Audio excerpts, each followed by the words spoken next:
RW Sports Network presents Around the Diamond with Jersey's finest. Your host, Jerzey Boy MJ.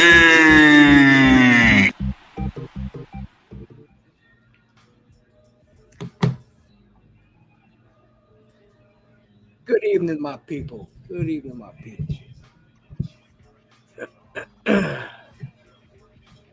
All right, we're gonna get this. We're gonna get this going. Ricardo. All right. Good evening, everybody. Got ourselves a very beautiful Monday out here. I am your host. I am Jerzey Boy MJ, aka the TBI Warrior. This is what we do around these parts. We here to talk baseball. We here to talk some shit. Let's get to it. Let's get going. Let me just make sure I got everything going here. Okay. We is here. Who is from? Okay. All right, ladies and gentlemen, let's get into this. We're here to talk baseball. Let me click that shit off. Looking up and watching my Yankees. Watch my fucking Yankees at least win for now. You know, it's shit. It's 1-0 right now. Bases loaded, 2 outs. That's neither here nor there. They got their ass whooped this past weekend. Got swept by lowly Marlins. You know, my Yankees, they in trouble. Yankees are in serious trouble, and I'll be the first to tell you that. I like the moves they made at the trade deadline. I mean, the first day after the trade, you know, it's hard to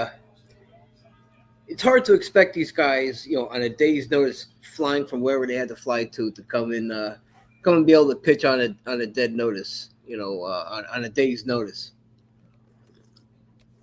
Yeah, the deadline was definitely busy. Yankees were in their bag. You know, Houston, of course, got, you know, the cheater Correa back.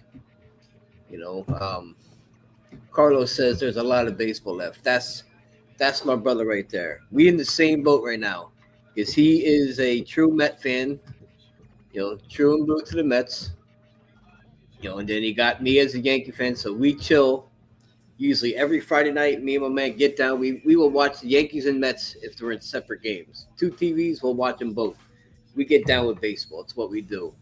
But the Mets made some crazy moves. I kind of agree why they went and got Cedric Mullins for center field. I do agree with that. Yeah, but I don't really agree with too much else they did. Yeah, got cooked at the deadline. I wouldn't say the Yankees got cooked because who they picked up and why I agreed with. And I said I don't think the Yankees needed a starting pitcher because they were getting Luis Hill back yesterday, which didn't turn out to be a good game. They lost that one too, but that's their trade, is getting him. You know, so I understand not going to pick up a starter. That's why they bolstered the bullpen, you know, because that was their downfall, was the back end of the bullpen. You know, picking up a third baseman and Ryan McMahon, that was a good move for third base. You know, you're not looking for his bat to be, you know, you can't expect him to be Aaron Judge. You need him to be a third baseman, though. A good fielding third baseman with a decent bat, which he does. You know, and the one thing I thought was weird is, you know, when they traded for, you know, Caballero, shortstop from Tampa Bay, mid-game, for Christ's sake. Guy found out, like, in the 5th inning, you were just traded to the other dugout. You know, that's pretty fucking wild. And then to actually watch the game and see this kid, like, in the dugout, you know, having to, you know, get consoled by his other teammates, you know, and having to basically say goodbye. That's got to be, you know, heartfelt. Like, you're playing with these guys day in, day out. You know, you practice with them, you play. And then all of a sudden, like, you got to say goodbye right then and there. Like, shit, my time's up. You know, good to see you. We'll catch up again, you know. It's some weird shit. But I tell you what, San Diego, San Diego, they're going for it. They got a good shot.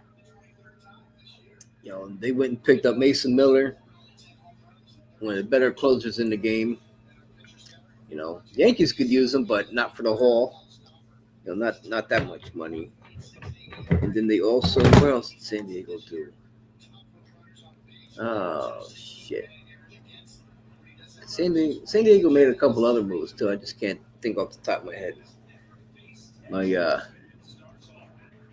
memory ain't like anybody else.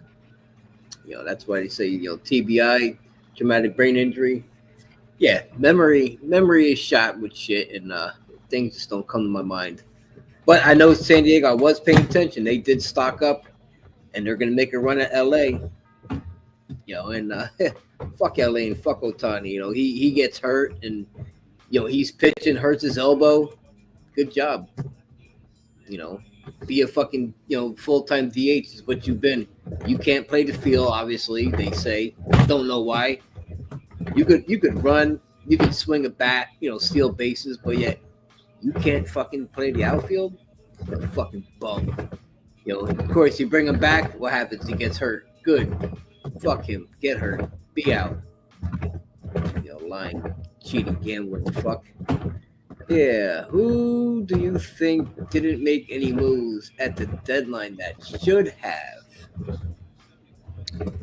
I really have to dig into this, Lamar.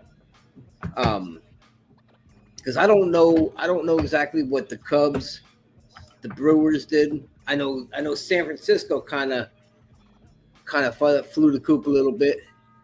They got rid of Mike Yastrzemski. They got rid of the closers of the Giants. Duval, I think was his was maybe his name or so. I got traded to Yankees, but yeah, I would say I got to look into the Cubs, into the Brewers. I know Seattle went out and got Eugenio Suarez, good third baseman. I know what the Mets did. I don't know so much what the Phillies did. I think, to answer your question, honestly, Lamar, I'm gonna have to say Atlanta. Because Atlanta is a juggernaut. They have a team built, but they are just not playing good baseball this year. They are not doing what they should, and it's actually weird to see. Yeah, they lost Max Fried, and shit, but I mean they were out. Ronald Acuna was out, but he's come back. He's been tearing the ball up, but the rest of the team is just not playing up to par. Yeah, Philly's got it closer. Yeah, Durant. Yep, Harrison Bader they picked up for center field. All right, Project was on the busiest deadline. Probably had the best moves overall. Yeah, I could agree with that, Carlos. Padres. Like I said, I gotta look into it more, but I know the Padres are going for it. They're swinging. Because they got a haul when they got no,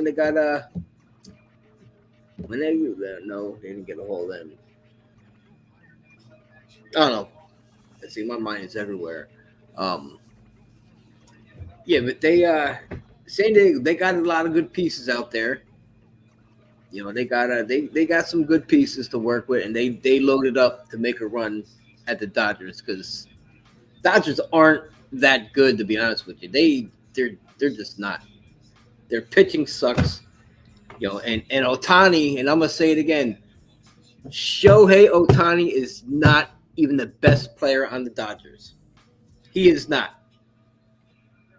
Tell me why he should be better than Freddie Freeman or Mookie Betts. I'll wait. I don't want to hear pitching because he ain't pitched. I don't want to hear fielding because he ain't played the field in, let's say, fucking 8 years. The guy don't do shit other than sit in the goddamn dugout and fall asleep. And if you don't believe me, go check YouTube. You'll see it. That motherfucker was falling asleep, sitting in the dugout. Lazy bum ass motherfucker sleeping during a game. Yeah, he should stay permanent DH. Yeah, he is a dickhead. DH. That's exactly what he was or is. Always will be. Get your ass out in the field and do something. All right. Wonder if everybody is ready.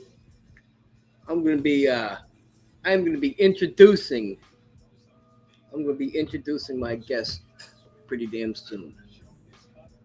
Where go with this? Oh my bad, my camera's acting up. Get time to fix it. I'm going to grab my other one. Give me 5 minutes. You can submit for a while. Take 5. All right. We good. My special guest will be coming on shortly. And I hope you pay attention, Carlos, because he is a Met fan. Yeah, it is a creative definition of a DH. You damn right, dickhead. It's the amount of the amount they talk about this guy. You would think he was fucking like Moses and parted the goddamn sea. All the dude could do is swing a baseball bat. That is it.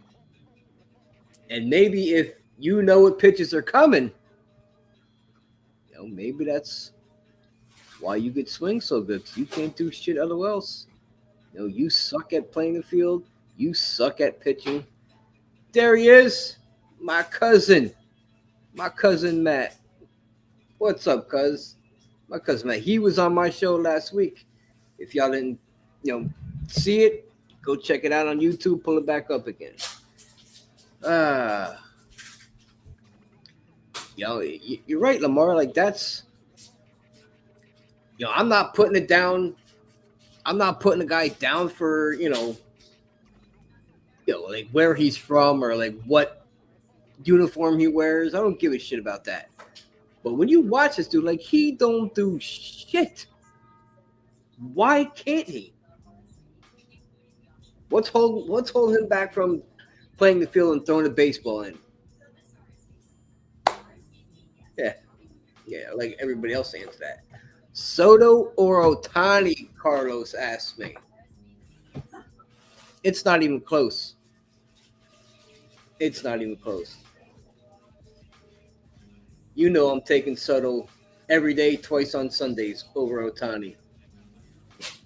At least Soto could, play the field, even though it's mediocre at times in the field, but he still plays the field. He's a great hitter, but when you say best baseball player only doing one element of baseball doesn't make you a baseball player. Correct. Absolutely correct. Prove me otherwise why he can't do anything else. Oh, so when he gets on base, let's not even hold him on. We'll make the bases, 10 times bigger than what they were. We'll make this law that this rule that you can only throw over the first base twice. The third time you either have to pick him off or he takes second. More horse shit. So of course, they throw over twice. He knows, he could take that lead. If he doesn't get picked off, he's taking second. Some fucking bullshit.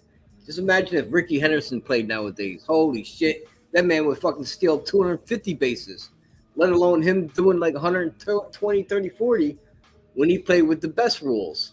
Now that you changed them, and you make a big deal about Ohtani. Oh, he had 50 home runs, 50 stolen bases. That's some horseshit. He didn't even have the most home runs last year. Why didn't they make a big deal about Judge hitting 50? No.